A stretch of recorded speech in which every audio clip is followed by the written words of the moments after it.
Welcome. What's up, Back to Nature family? What's up, family? Hey, I'm Sherry. I'm Josiah, the favorite. And we are back. It's been a long time since we actually did any videos, so we are super, super excited, and we missed you guys. Wow.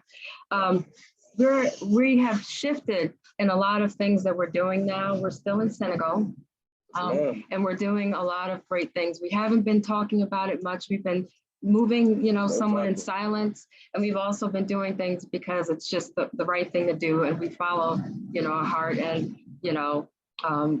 we just do what we're supposed to do. So we've started a Trailblazers episode series that we're going to do, and we want to focus on people that actually pave the way to do positive things, whether it's gardening, farming, it could be anything positive that's uplifting for our people. But not only that, that's paving the way for the environment, for eating cleaner, eating healthier, growing things in a more sustainable way. And we are actually working on a sustainable living project here. So we are beyond excited. We've made some traction with it, and we'll discuss it a little further. But we wanted just to tell you that our channel has been shifted more to focus on our project, as well as showing people that are doing positive things. So we're waiting. Actionary. Yes. People that are actionary, that are not only just talking about group economics and, sustainable living and doing things for the environment and eating healthier, they're actually doing things within their families, within their communities. Some of them have large followings, some of them don't. As long as they're doing something positive for the upliftment, of our people and for humanity and the environment, then we're all for it. We want to showcase them. We want what they're doing to be motivational. We want what we are doing to be motivational for you. Always.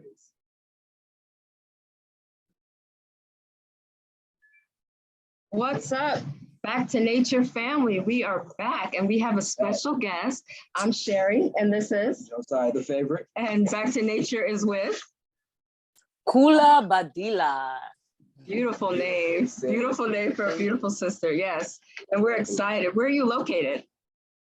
So I'm here based in Hudson, New York, upstate New York. Okay. Yeah, a lot of gardens, farming around me. So a lot of inspiration. And I run a movement called Grow Black Hudson, which is based here in my town in Hudson. And it's motivation to just grow as a Black people, not only with plants and, with but it's also like growing in many ways, like from like entrepreneurship, from, how to like make your medicine, how to like, learn different skills. So it's about encouragement, and the root of it though is how we see growth in the plants and how that reflection is something that can teach us.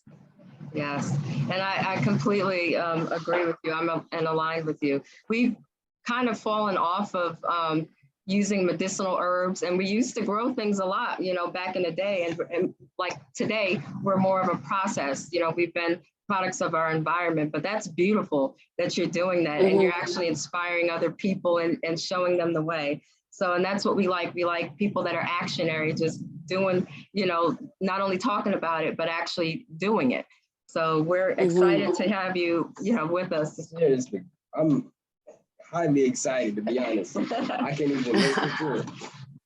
Well, thank you. I feel blessed to be connected here with you all as well. Thank you. Thank you so much. And so is that the main reason why you started gardening? Gardening has been something that has definitely been in my life for a long time. My father comes from Congo, actually, and he, speaking of working with medicine, he comes from a big family of medicine men and women. So to know the garden, to know the plants, like we never went to hospitals as kids. We never, all the like flu shots and all that kind of stuff. It was always from the roots. And that's something that was always very grounded in us growing up. So definitely my father, side of the family, and growing up with the Congolese traditions, has like brought in that importance in me into gardening and into growing my own food. And, you know, and that sprinkled out into the work I do today.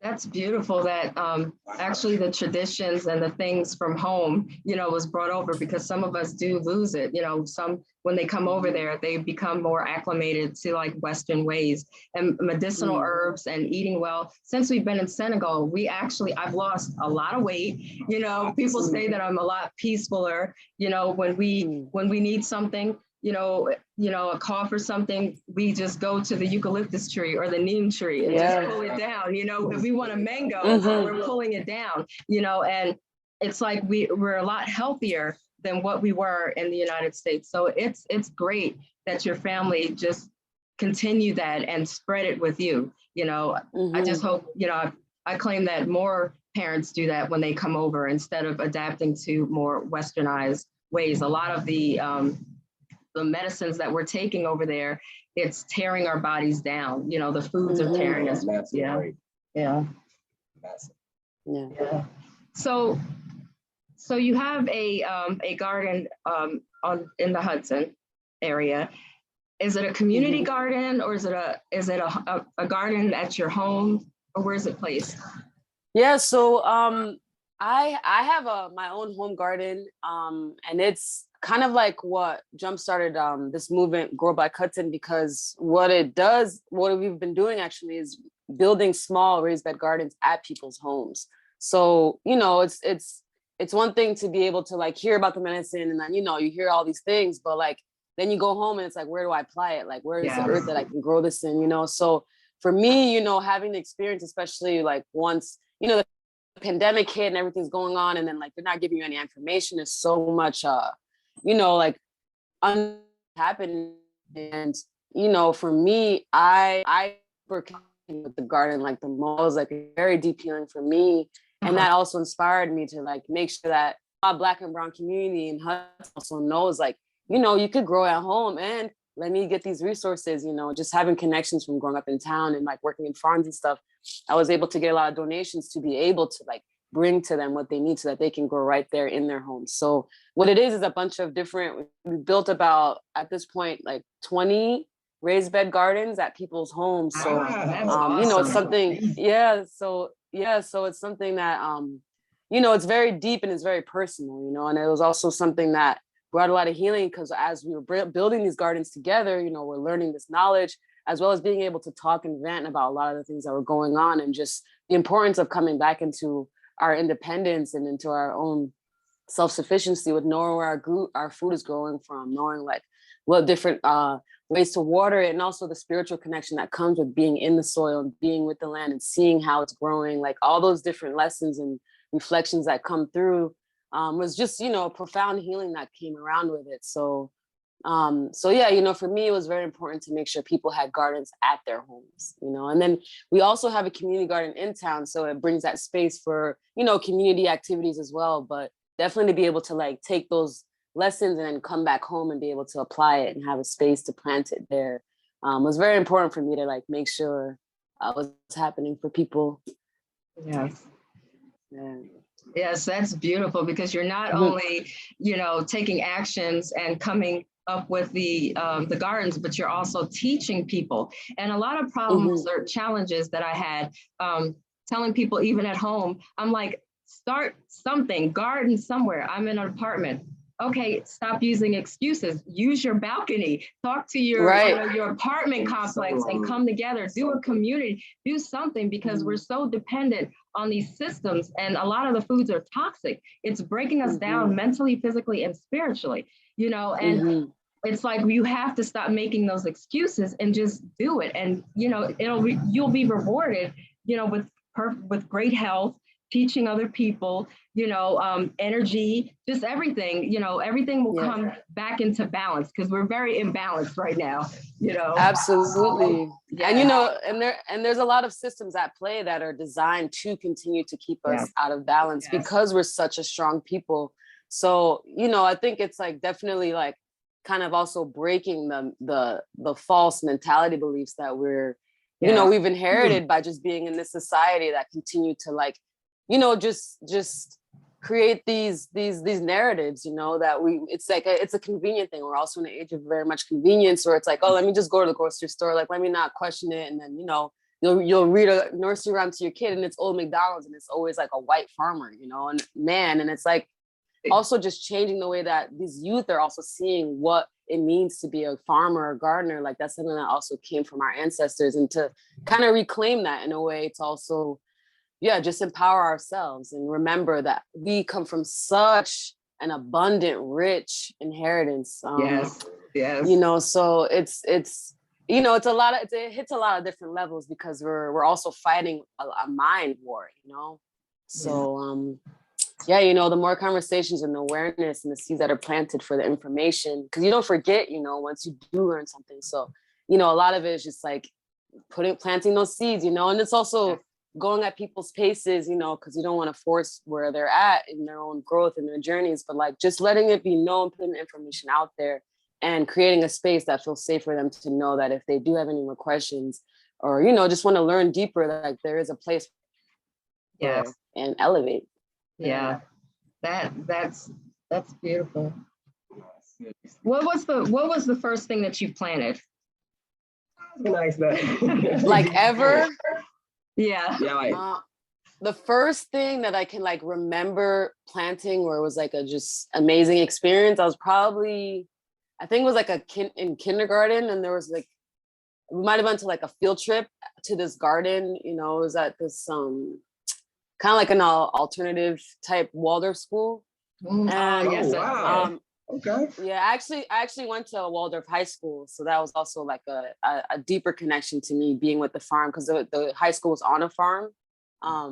So yeah, but going back, I was probably in kindergarten, and I remember like we planted strawberries, and then we were able to like come back and then like pick them and eat them, and then I think we made like some kind of little snack, or like we did our own whipped cream, and then like whipped it up and had that together. And so that was just, for me, was like, wow, because this is like, you know, as a kid, you're like, what? I like planted this fruit and I grew it and I ate this delicious food, and it tastes different than anything I could have bought at a store. It's like fresh and like, you know, and also you saw it, like you planted it, your intentions and your love went into it. You're watering it. You know, it's like you're giving your prayers and putting those libations and manifestations into this plant, and then you're also receiving it when you consume it. So it was just like, I think, you know, very much like, wow, just affirming like all of that connection with the powerful healing that comes with the earth. So definitely, I think that's like my fondest memory, is like planting strawberries and being like, wow, like you can plant fruit and eat it, you know? Yeah. I think it should really be incorporated. Well, education, I think, should be different anyway, and a different a view on that perspective. That's for another video. But our children need to have that incorporated, and that's one of the things that we're working with some of the youth here, because and you're a perfect actually example of what we were saying. It's like you planted it when you were a child, you saw it grow, and it was embedded in your brain, and it stayed in there, you know, like a catalyst. And now, you know, you're manifesting all this, and this is what we want children to do, you know, and we also to see it, you know, to grow it, to see the process, and also to come up with solutions for certain things, you know what I'm saying? Like, you know, helping the soil and things. And we have a young boy that's working on, you know, a little project that we're going to do a video on eventually. But, you know, the children, it's important to have the youth intertwined, you know, in a good, you know, in growing and showing the importance of controlling your narrative, controlling your food, not being dependent. How will you be able to survive, you know, with the, I'm using my words, you know, selectively, not being dependent on systems, and how will you feed yourself? How will you survive? What are you eating? You know, are the things toxic? Right. Yeah. So that's really beautiful. Yeah. And you know, the children, they're the future. They're the ones who are going to be building the world that is coming, you know. So, you know, everything that we're bringing into them, and like sharing with them and exposing them to like all of that, re-educating, all of that is gonna, you know, completely shift the way that this new generation comes up. So, you know, more power to it. Indeed, because the youth, they have, you know, I'll use the word innovative, but they have great solutions. You know, they're not tainted. Yes. So if you give them something and put it in front of them, and I'm watching them, I'm like, they're coming up with things that, you know, the adults can't figure out, you know, and then it's like, you speak life into them. Say, okay, well, this is the solution. Let's, you know, get the materials and let's manifest this. Let's see, you know, how this can work and you know, and see what we can do to push it forward. But yeah, the youth is definitely our future, and we have to, instead of discarding them, we have got to incorporate them in these solutions. You know, it's not about us older people, you know, like me. It's not, we learn so much. We learn so much from the youth, you know, that pure energy that's coming up, you know, we learn from each other, and that's a great reminder too. And it has nothing to do about age. I know people that are older that, you know, there's some young people that have, you know, greater, wiser minds than some of the people older than me. So, you know, it balances out their old souls, you know. So what projects are you working on? Are there any upcoming projects? Yeah, so for Juneteenth, we're going to be having a big exposition. I'm going to be set up there with a bunch of different seedlings and soil and pots, and just, you know, letting people know about the different plants if they want to plant something there and take it home, or if they want to build a raised bed, then, you know, just kind of getting the email list and information together to just exchange information and just be there as community, and let us know that we have the support, you know, here for each other. So Juneteenth, that's what's coming up. Our family also does traditional Congolese drumming and dancing. That's like how my parents met, and I have a big family of siblings, 9 siblings. So we have a Diata is the name of our dance troupe, and we, you know, travel all around doing performances that show the traditions of Congo, from dances of cultivation to warriors to giving birth. So, you know, just like showing the way that we also come from that life of like celebration, or that space of celebrating life just in general, you know, and everything is meant to be celebrated because life is sacred, you know, and so that's something that's also coming up. We're doing a series of different dance classes here upstate every Thursday. Okay. And I also make music, so that's another thing. I'm going to be releasing an album. Yeah. Okay. That's what's up. I'm releasing on June 12th. And it's a zodiac album, so it's also connecting with the stars and the elements, and more so than like the human experience of each sign, but more like the elemental spirit experience of the month that I've also felt and was inspired by. So that's coming out on the 12th, and then I also make jewelry. So there's a lot of different things in there, and I always like post things. You are highly talented. I mean, I love it. And when is your song coming out again? And where can they find it? Like what handle? Yeah. iTunes. Yeah. The album will be out on all platforms. And you can follow Jaguar Punch on Instagram. That's my music page that shows everything. Also Jaguar Punch on Facebook. It's coming out on all platforms on June 12th. And there's links in the bio on the Jaguar Punch page for anyone to check out the experience. Okay. And what are your other handles? You have YouTube, or Instagram, or? And then I also am on Instagram as Nkodia, which is my performance as well as creation name, and that's spelled Nkodia. And that's where I show all my art. I share some of my music as well. And it's my main kind of jewelry page, and also my travels and things like that, things I learned. And then also for Grow Black Hudson, there's a page on Instagram, just Grow Black, you know, kind of like a play on words of like going back to our roots. And, you know, just like, you know, us as Black people going back to the roots and back to, you know, that melanin, you know, the deep, like rich soil that is earth, that is Black, you know. So yeah, all of those pages are out there. You can follow and check out what's coming up. And just see the journey. Yes, ma'am. And also, I want to ask a certain question. Yeah. Okay, bet. Like, if you can give advice to like gardeners who are just now starting off, what type of challenges or what top 3 challenges would you give to them, like to motivate them, inspire them, or to a better route on taking on gardening and things they can prepare for? I'll definitely say, don't be discouraged if you feel like it's not coming out as the way you want it to. A lot of times when we start gardens, we might go off of like seeing someone's picture that is already showing things that are like, medium or to full growth. But, when they're baby plants, they're gonna, be a little smaller. They might have like more weaker stems, but just trust in the process and trust in nature that it's gonna support it. And, that it'll get strong enough and it'll be that full plant that you wish to enjoy. And, definitely keep going, definitely keep trying. Maybe some seeds might not come through if you're doing seeding, but, just plant more seeds. There's a lot of information out there online. So many Black and brown people out there doing it too, that just share it in such a creative way that also is a great encouragement, to see ourselves also in this realm of doing it. So, definitely go out there, check out these videos, follow these pages that are doing amazing work. And it just feels like you're like kind of in a family or in a community, and it's super, just inspiring to like see it done around you too.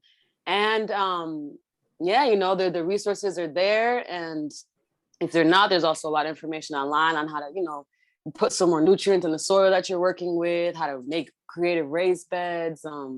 There's just so much out there that, definitely don't give up, and know that, if your heart is in it, it will find a way to help it grow. And also the plants that you're planting will feel that energy that you're giving them. So, give that love to the garden you're planting, give it water, the same way that you want to receive that for yourself. You eat food and you receive the nutrients, like give that same love to the plants, and it will grow abundantly and happily too. Wow, that was almost a mic dropper. That was like powerful advice. Speechless, seriously. And for your event for Juneteenth, Juneteenth, seriously. Most definitely. Yeah. Where's it going to be located so people know? So it's going to be located upstate in Hudson, New York, at the waterfront. And so it's just right along the river. Also, our people have a lot of connection with the water and the rivers. Yeah. So, there'll be libations poured in the opening ceremony. And, a lot of like Black and brown people bringing their arts and crafts and vending, food, music, performances. I'll bring the plants, just be vibes, but it'll be there at the waterfront. I believe it goes from 12 a.m.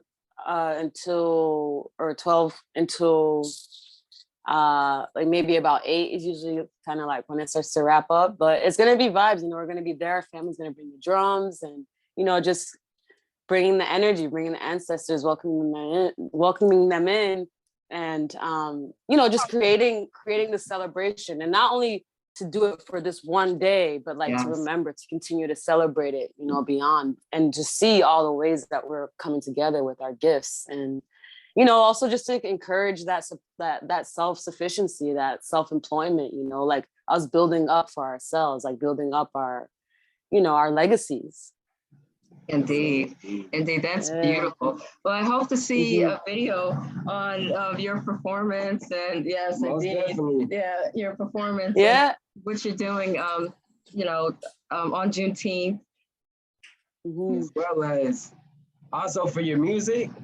Yeah. Can I get like a little exclusive? I mean, there's on my actual. You mean you want me to sing? What? There's stuff online. There's There's music you can check out on the platforms under Nkodia, Nkodia, on all platforms. I released a few of the songs off the album already, so there's some samples. Of just the vibe that you will receive. And I make all the music. I did the full album completely myself, the recording, the beats. I made all the beat production, editing, mixing.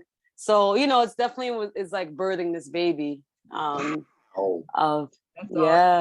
is not an easy process. No, it's not. And it was, it's definitely, and that's what it is, it's that devotion, and we all have these gifts and these talents. And I feel like it's like when we have these spaces to be able to like put that devotion and energy into a place, and you're able to, you know, produce amazing things. And, you know, we come from very gifted inheritance. So, you know, I like to put it into practice and continue to share in all the ways that I can. And then, you know, I call it medicinal music. So it's not, you know, like crispy produced sound, but like it's meant to be felt, you know, and to experience, just like the messages that come through as a medicine. That's beautiful. Yes. We need more music like that. Thank you. Especially for my generation, we need it. We need it. We definitely do. And I want to speak life into everything that you're doing. I'm claiming that success, and you're right, the way that you're going, your music uplifting, and it just spreads in a positive light. And everything that you're doing for the people and for our ancestors in their light, I just want you to continue it. Keep shining, keep manifesting your greatness. That's my thing that I say. Keep manifesting your greatness. And I am so humbly thankful for you taking the time out to speak with us. And hopefully we'll be able to speak again and just vibe off of it. But you truly have inspired us. And I know that you're going to inspire others to do things and use your talents. You're multi-talented. You know, some people have a lot of talents dormanted, and gifts, you know, are gifts. You know, they're talents use, you know, to do something, a purpose, you know, to manifest a purpose. So it's beautiful, and we humbly appreciate you taking the time to speak with us. Yes. Thank you. Thank you. Thank you for inviting me to be here, and just to having this space, you know, for people to be able to share their story, and and for us to be able to exchange here, you know. Yes. I really appreciate it, and I feel very, very blessed to be able to connect with y'all as well. So thank you for having me here. Thank you. Yes. Is there anything else you wanted to let the people know, or any knowledge of anything, or a plant that they can start with, or wait, let me just throw a question out. Okay. Yeah, I got it. Yeah. So, let me see. I wouldn't say what's your favorite plant, but what's like a starter type of plant that you would use to like a beginning gardener? Like the most easiest plant that you use, and you can also vouch for it as well. So what plant would you decide? You can either do 3, 5, or what advice would you give on that, on which plant to start with initially for beginning gardeners? Okay. So for beginning gardeners, I would say great starts. Herbs are super great, because then you could also do that inside your house. If you don't have a lot of space, you could do that in a pot, you know. Basil is a great one if you like to use basil. You know, cilantro, dill, all those type. I would say for like a vegetable, lettuces are really great, because they usually grow really abundant, and it kind of like gives you a good boost to see it, like, you know, working out. You know, when you like just see it like growing abundantly, like, oh yeah, it helps to kind of encourage you to continue to do it. It gives you that confidence to continue to do it. So lettuce is definitely one too. And that's also something that we can eat like on sandwiches, like a salad. So it's something that, you know, you will use, as well as like see the abundance of it to help encourage and inspire. And one more. And then flowers is also a great one to do, because that just brings beauty to your house, and flowers usually grow pretty easily as well too. And there's some that are edible too. So yeah. And for a flower, I would say I have been growing calendula this year. Nasturtium is also a good one. My mom is like chiming in back here. But Peace and love, Mom. Peace and love. Yeah, but yeah, I would say, yeah, maybe nasturtium is a good one, because it's also, you can eat the flowers, put them in salads. It's really good, and it grows pretty much throughout the spring and summer into the fall. So you have like a full season of like these bright orange and yellow flowering, and it kind of grows like a vine too, like these bright orange and yellow flowering, like viney plants that, you know, it could be good of like window hangings, or just like kind of growing out, trickling down on the garden. And so it's beautiful, and it's edible, and it has a lot of medicinal benefits as well. I think it's also helps for like your immune system, for colds and things like that. So So yeah, those are three. And nasturtium, it's like, it's spelled weird. I think it's like NASTURTIUMS, nasturtium. We're gonna definitely look it up. Most definitely. Yeah. One last question too. And then, Yeah. Okay.